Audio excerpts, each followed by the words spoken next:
વિશ્વમાં કોઈ મહાનગરપાલિકાની બિલ્ડિંગ 28 માળની નથી.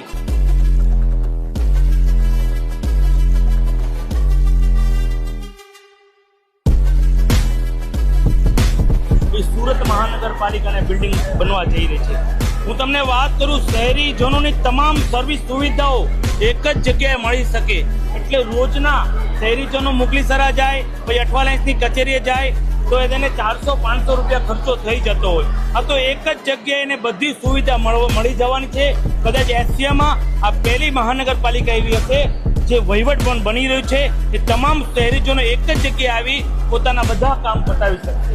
આવનાર સમયમાં આ બિલ્ડિંગના હિસાબે આપણે આઇડોલ બનીશું.